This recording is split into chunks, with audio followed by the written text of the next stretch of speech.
Şehzade Selim kardeşleri olmayınca.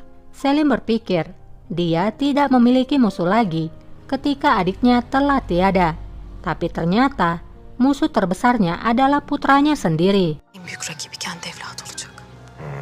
Sumbul pun menjawab, ide yang sangat bagus Sultana. Aku tidak bisa membohongi kalau semangat ibumu hidup di dalam dirimu. Lan olmaz. Bugüne kadar Mirima pun tersenyum.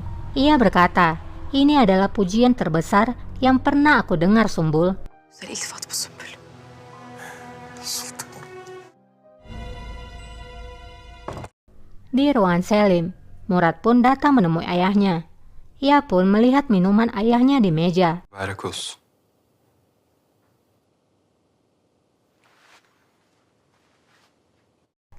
Nurbanu lalu berkata, apa yang dilakukan wanita itu di sini? Murad pun menjawab, Safiye adalah selir favoritku dan ibu dari anakku. Gözden validem ve doğacak evladımın anası. Nurbanu pun menjadi diam. Selim berkata dengan wajah telernya, ibumu telah mengatakan berita bagus itu. Semoga diberkati. Hayırlı olsun. Amin. Murad berkata lagi, ibu, selir favoritku bukanlah orang asing bagimu. Nurbanu pun menjawab, apa maksudmu? Murad pun menjelaskan, dia adalah seorang Venesia dan dari keluarga Bafo sama sepertimu. Nurbanu pun terdiam. Safiye pun kemudian berbicara. Sultan. Eskiden ismim Sofya Bellucci. Safiye kemudian berbicara. Itu benar Sultana, sebelumnya aku dipanggil Sofia Velusi Bafo. Ayahku adalah Leonardo Bafo. Murad pun berkata, hidup ini penuh kebetulan. Namun Nurbanu berkata, kamu terlalu naif jika mengatakan ini adalah kebetulan. Seperti yang kamu tahu, wanita ini adalah hadiah dari Mirima Sultan. Dia pastinya diserahkan khusus untukmu. İlgi senin için hususi seçmişler. Uzun yoldan geldin aslanım. Melihat Nurbanu yang berkata seperti itu, Selim pun berbicara pada putranya. Kamu sudah memiliki perjalanan yang panjang. Kamu bisa kembali ke ruanganmu dan beristirahat. Kita akan bertemu lagi nanti. Akhirnya Pangeran Murad pun keluar dari ruangan Selim.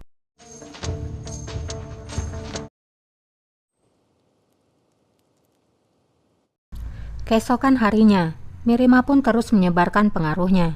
Ia mengundang Pangeran Murad untuk makan bersamanya. Mirima mengatakan, aku melihat kalau ibumu tidak senang dengan hadiah yang kuberikan padamu. Pangeran Murad pun menjawab, ibuku tidak percaya padamu.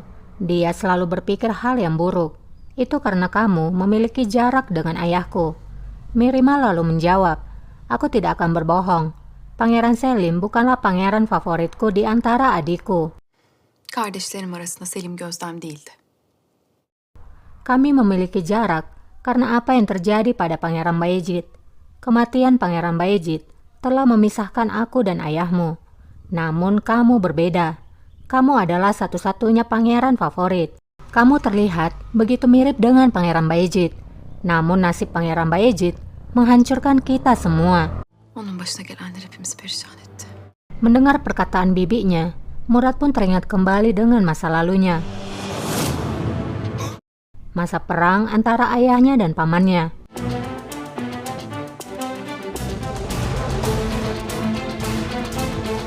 Dia sendiri telah memanah pamannya. Kembali ke masa sekarang, Murad berkata, itu memang benar.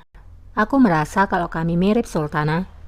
Kamu bisa yakin, aku akan berusaha lebih keras untuk menjadi layak atas cintamu.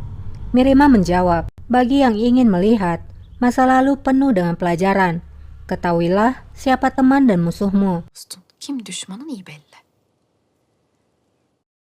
Istana ini telah menjadi saksi. Saksi di mana di antara saudara saling mengkhianati dan seorang ayah membunuh putranya sendiri. Tidak diragukan kalau Pangeran Selim akan mendapatkan tahtanya. Tapi kita tidak tahu apa yang akan terjadi di masa depan. Kamu sangat tahu bagaimana ayahmu. Dia minum setiap waktu. Şaraptan başını kaldıramıyor. Sultanım, veliaht babam Murad pun menjawab, Sultana, bukankah kata-katamu tentang ayahku itu tidak pantas? Mirima menjawab, Sudah jelas kalau kamu adalah pangeran yang gagah berani dan putra yang setia. Kamu harus selalu menghormati ayahmu dan juga melindunginya. Tapi kamu harus melihat kebenarannya.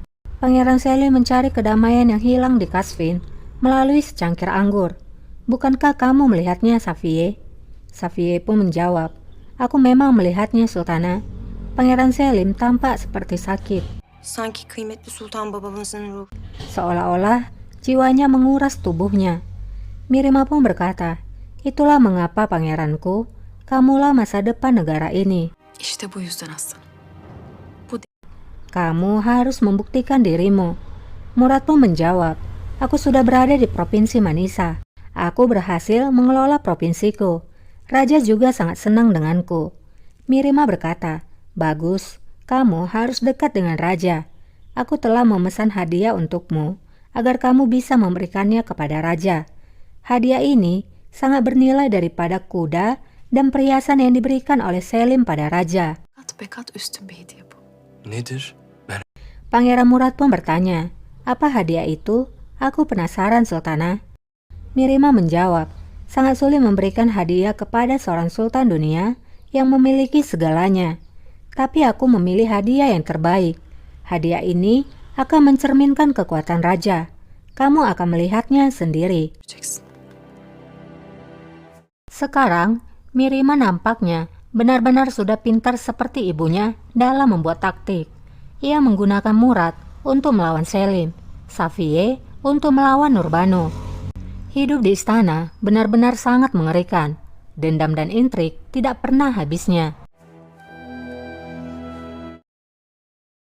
Di lain tempat, Raja terlihat sedang membaca bukunya.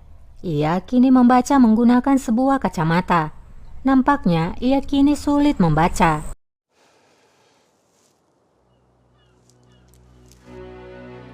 Sen başımızda ol, taş gelmez. Dan ia pun teringat dengan istrinya. Hurrem berkata, selama kamu memimpin kami, tidak akan ada yang bisa melukai kita. Raja pun menghentikan membaca bukunya dan nampak kesal. Hurrem berkata, apakah aku merusak suasana hatimu? Hurrem merasa ia bersalah atas kata-kata sebelumnya. Gece gözüm görmüyor zaten. Raja pun menjelaskan kalau sebenarnya ia kesal karena ia tidak bisa melihat dengan baik saat malam hari. Aku akan membaca buku itu nanti. Hurrem pun menjawab, jika kamu mau, aku akan membacakannya untukmu.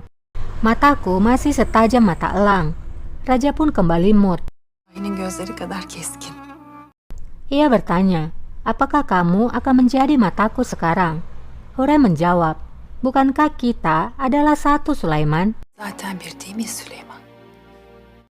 Bukankah nafas dan hati kita adalah satu? Yüreğimiz bir değil mi? Kembali ke masa sekarang, Raja pun tersenyum mengingat kata-kata indah dari orang yang paling ia cintai itu. Tidak berapa lama, Ferhat memberitahukan kalau Pangeran Murad dan Mirima Sultan ingin menemuinya. Raja pun mengizinkannya. Al içeri. Hünkâr. Murad pun memberikan hormatnya pada Raja. Raja berkata, bagaimana bisa kamu sangat begitu cepat bertumbuh? Aku masih mengingat waktu ketika kamu mengadakan sunatan waktu kecil. Mirima berkata, tahun-tahun berlalu dengan cepat. Pangeran Murad mulai menyerupai pamannya yang pemberani saat ia tumbuh dewasa. Murat büyüdükçe Yiğit amcalarına benziyor. Pangeran Murad kemudian berbicara, Rajaku, aku punya permintaan. Jika kamu mengizinkan, aku ingin ikut dalam sidang dewan hari ini. Hal itu akan menjadi harta karun bagiku, jika aku bisa mengumpulkan pengalaman dan juga kekuatan dari dalam sidangmu. En büyük hazine olacaktır benim için. Raja pun menjawab, jika itu adalah keinginanmu, kamu bisa ikut dalam pertemuan dewan sidangku. Madem arzun bu,